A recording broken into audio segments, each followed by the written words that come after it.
Hola, ¿qué tal? Buenos días, hermanos y amigos. Dios les bendiga en esta hermosa mañana ya de martes 9 de febrero.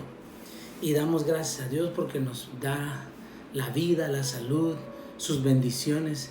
Y la palabra dice que sus misericordias son nuevas cada mañana. Así que con ánimo, con esa buena actitud, vamos a continuar con nuestro estudio y se llama El siervo escogido. Mateo capítulo 12. En aquel tiempo iba Jesús por los sembrados en un día de reposo, y sus discípulos tuvieron hambre y comenzaron a arrancar espigas y a comer. Viéndolo los fariseos le dijeron: He aquí tus discípulos hacen lo que no es lícito hacer en el día de reposo. Pero él les dijo: ¿No habéis leído lo que hizo David cuando él y los que con él estaban tuvieron hambre? ¿Cómo entró en la casa de Dios y comió los panes de la proposición, que no les era lícito comer ni a él ni a los que con él estaban, sino solamente a los sacerdotes? Mucho ojo. ¿O no habéis leído en la ley cómo en el día de reposo los sacerdotes en el templo profanan el día de reposo y son sin culpa? Pues os digo que uno mayor que el templo está aquí. Y si supieran qué significa misericordia quiero y no sacrificio, no condenarían a los inocentes, porque el Hijo del Hombre es Señor del día de reposo. Pasando de allí, vino a la sinagoga de ellos, y he aquí había allí uno que tenía seca una mano, y preguntaron a Jesús para poder acusarle: ¿Es lícito sanar en el día de reposo? Escuche. Él les dijo: ¿Qué hombre habrá de vosotros que tenga una oveja, y si ésta cayera en un hoyo en el día de reposo, no le echa mano y la levanta? Pues cuanto más vale un hombre que una oveja. Por consiguiente es lícito hacer el bien en los días de reposo.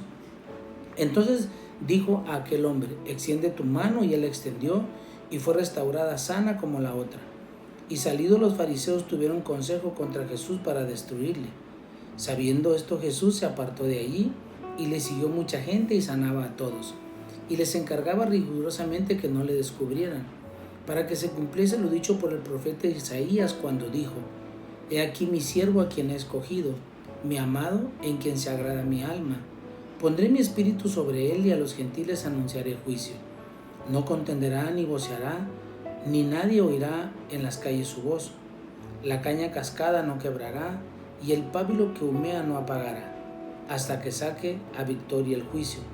Y en su nombre esperarán los gentiles. Wow.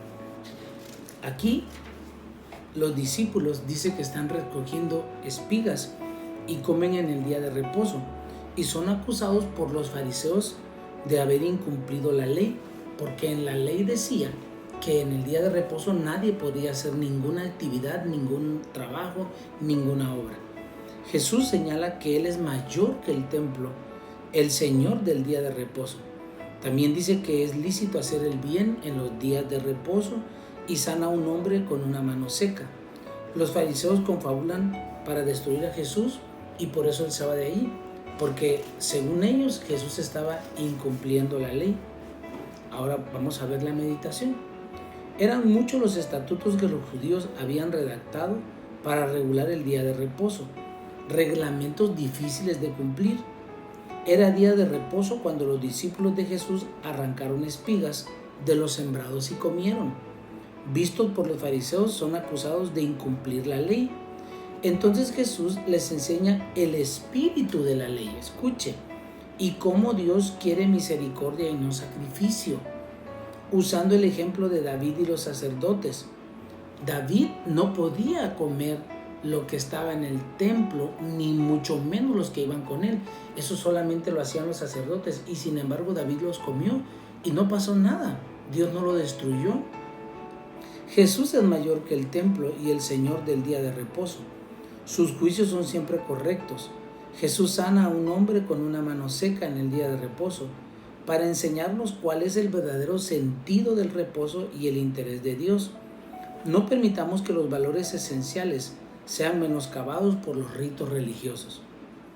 Pregunta: ¿qué significa que Jesús es Señor del día de reposo?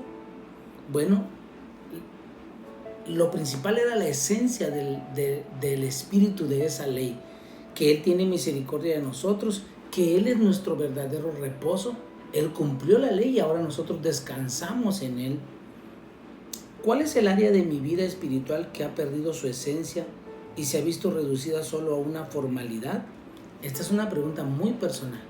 ¿Habrá algún área de nuestra vida que ha perdido la esencia de nuestra vida espiritual? Quizás mi relación con Dios, quizás mi tiempo de oración, mi tiempo de lectura, quizás el diezmo y la ofrenda que ya no he dado al Señor. No sé, el hacer misericordia, el ayudar a los demás. Alguna área de nuestra vida que esté incompleta espiritualmente hablando. A todos nos gusta dar a conocer nuestras buenas obras. En cambio, Jesús, después de sanar a muchos enfermos, no buscó ser enaltecido ni reconocido por los milagros realizados. En Él se cumple la profecía de Isaías del siervo escogido por Dios, el amado en quien se agrada su alma y sobre el cual pondrá su espíritu para que anuncie juicio a los gentiles. Aquel que no permite que nadie oiga su voz en las calles y que con la misericordia y la paz no quiebra la caña cascada ni apaga el pábilo que humea. Cuidará a los agobiados hasta que haga triunfar el juicio de Dios. Esta profecía cumplida por medio de Jesús nos enseña cómo hemos de vivir en estos tiempos. Preguntas: ¿qué concepto tiene Dios del siervo escogido? Es el que ama su alma, sobre quien el Señor pondrá su espíritu lleno de misericordia y paz. ¿Cómo puedo imitar la humildad, la obediencia y la misericordia de Jesús en mi vida? Número 1, obedeciendo a Dios. Y número 2, poniendo en práctica su palabra todos los días. La oración. Padre, perdóname por todas las veces que he sido prejuicioso y he condenado a los demás con crueldad. Deseo ser como tu Hijo, quien te mostró humildad y obediencia y concedió misericordia y compasión a los hombres. Junto a mi comunidad procuraré enaltecerte, Dios, por sobre todas las cosas, amando al prójimo como tú nos has enseñado a amar. El ensayo de hoy se llama Mirar con amor. Si dibujamos un cuadro y luego un círculo que toque las 4 caras interiores de este, solo ocupará un 76.5% de la superficie del cuadrado. De igual forma, los israelitas afirman que aunque se ejecute un plan al 100%, solo se puede controlar el 76.5%.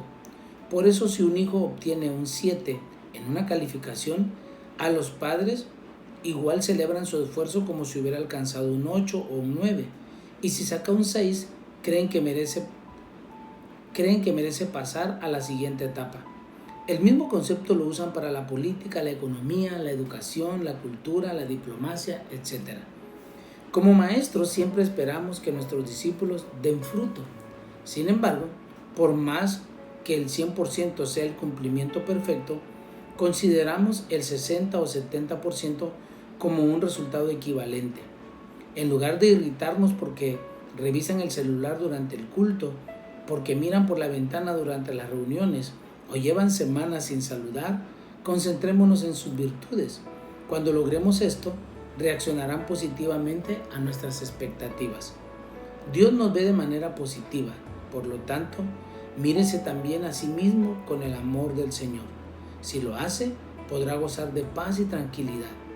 Además, las almas que Dios nos encomendó se pondrán más cómodamente en sus manos, si perciben que tenemos para ofrecerles un amor incondicional. Recordemos que con amor todo florece. Oremos. Señor, te damos gracias por tu palabra. Gracias porque hoy pudimos ver a través de tu palabra cómo Jesús sanaba a todos aún en el día de reposo, y sin importar, Señor, ahora tú eres nuestro descanso. En ti está nuestro reposo. Gracias por cumplir la ley, Señor, porque nadie la pudo cumplir, solo tú. Esta mañana te damos gracias por el trabajo, por la actividad, por la provisión que tú das a cada uno, Señor, a través de las diferentes actividades. Bendice a los médicos, a las enfermeras, a todo el personal médico que sigue, Señor, en la línea de batalla contra esta pandemia. pero sobre todo, Señor, cubre con tu sangre preciosa y por las llagas de Cristo por la cual tú nos sanaste, Señor, en la cruz del Calvario y llevaste toda enfermedad. Te pedimos, Padre, que esto se acabe en tu nombre, que consueles los corazones de aquellos, Señor, que están perdiendo un familiar, que sanes a los que estén enfermos en los hospitales y que nos ayudes, Señor, para seguir cada día, un día a la vez, viviendo en tu presencia. En el nombre de Jesús te damos gracias. Amén. Dios le bendiga, nos vemos mañana, cuídese mucho.